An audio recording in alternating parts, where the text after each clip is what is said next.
Congress party के नेता दीपक सिंह हमारे साथ बातचीत के लिए मौजूद हैं। बात करते हैं सर, दिल्ली में तमाम जो खिलाड़ी हैं वो धरना प्रदर्शन कर रहे हैं ब्रजभूषण शरण के खिलाफ और एफआईआर वगैरह की मांग कर रहे हैं। उनको न्याय नहीं मिल पा रहा है, ये कहना है उनका। ये देखिए, दुर्भाग्य है। जिस देश में जब खिलाड़ी पदक लेकर आता है तो देश के प्रधानमंत्री का लाइव वीडियो सामने आता है। प्रधानमंत्री जी दुनिया को वीडियो कॉल पर उन्हें बधाई देते दिखाई पड़ते हैं। हमारे हिंदुस्तान की सड़कें जश्न में डूबी होती हैं, लोग जश्न मनाते हैं। टीवी चैनलों पर, अखबारों में उन खिलाड़ियों के पदक के अलावा कोई चर्चा नहीं होती। लेकिन जब आज वो पीड़ित हैं, उनकी आंखों में आंसू हैं, दर्द है, वो अपने दुराचार, अपने साथ हुए अत्याचार की कहानी बयां करने के लिए दोबारा आए हैं, तो उस पर चर्चा भी नहीं हो रही है। चर्चा छोड़िए, जो टाइम दिया था सरकार ने, मंत्रियों से बात होने के बाद एफआईआर की बात की गई थी। चूंकि अपराधी भारतीय जनता पार्टी का नेता है, अपराधी भारतीय जनता पार्टी के सिस्टम का अत्यंत करीबी है, अपराधी एक बार एक राज्य की सरकार कांग्रेस की गिराकर भाजपा की सरकार बनवाने में अहम भूमिका रही है। तो मुझे लगता है भारतीय जनता पार्टी की सरकार अपना ऋण चुका रही है। बेटी पढ़ाओ बचाओ नारे को भी कहीं ना कहीं से उसका उपहास उड़ा रही है। एक सवाल ये था कि कांग्रेस पार्टी का क्या स्टैंड है इस पूरे मामले को लेकर, क्योंकि तमाम नेता बोल रहे हैं, कई खिलाड़ी, दूसरी दूसरी फील्ड के खिलाड़ी भी समर्थन में उतर आए हैं इन महिलाओं के खिलाड़ियों के। कांग्रेस पार्टी और पूरा देश खिलाड़ियों के साथ है। कांग्रेस पार्टी का सवाल है भारतीय जनता पार्टी की सरकार और दिल्ली की पुलिस से कि जब राहुल गांधी जी एक सभा में किसी महिला के साथ हुए दुर्व्यवहार की चर्चा करते हैं, तो दिल्ली पुलिस राहुल गांधी जैसे नेता, जो देश की दूसरी सबसे बड़ी पार्टी है, विपक्षी पार्टी है, उससे पूछताछ करने उनके घर पहुंच जाती है। तो आज जो हमें पदक दिलाने वाली महिलाएं हैं, जिन्होंने आज बड़े खुले मंच मंच से कहा है कि उनके साथ दुराचार हुआ है, आज तक ब्रजभूषण शरण सिंह के घर पुलिस पूछने नहीं पहुंची है।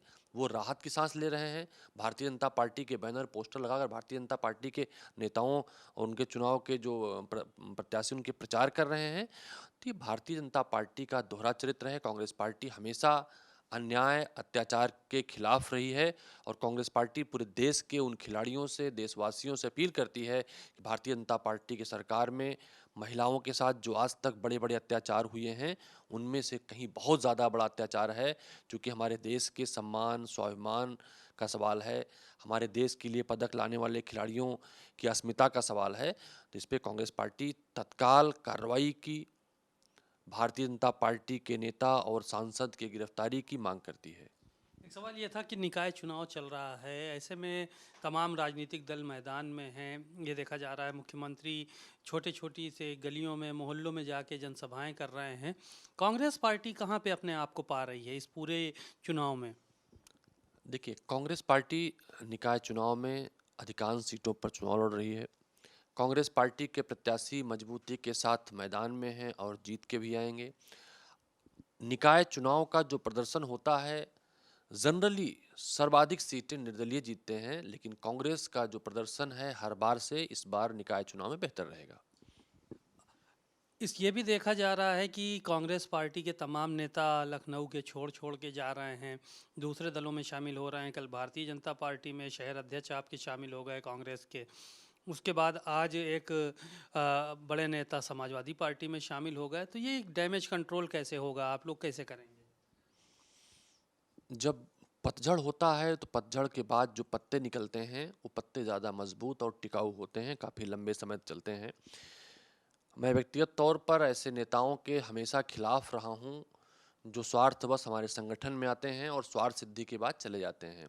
खैर, ऐसी सफाई की भी आवश्यकता थी और निकाय चुनाव बाद ऐसे दोगले नेता अगर बचे रहेंगे तो उनकी सफाई भी की जाएगी। जहाँ तक इनकी भरपाई का सवाल है, कांग्रेस पार्टी एक विचारधारा है। कांग्रेस पार्टी की विचारधारा आज भी जन जन में व्याप्त है। उत्तर प्रदेश के लोग राहुल गांधी, प्रियंका गांधी को मजबूती देने के लिए कांग्रेस पार्टी को खड़ा करना चाहते हैं। और हम आप सभी पूरे देश को याद होगा, छत्तीसगढ़ में तो हमारे कई सारे नेता नक्सलाइट घटनाओं में मारे गए थे, शहीद हुए थे। उसके बाद भी वहाँ कांग्रेस पार्टी की सरकार बनी थी। तो यहाँ अभी बहुत सारे ऐसे नेता हैं जो तन मन धन से कांग्रेस पार्टी के साथ खड़े हैं। निश्चित रूप से 2024 में कांग्रेस पार्टी उन्हीं के दम पर मजबूती से खड़ी होगी और चुनाव जीतेगी।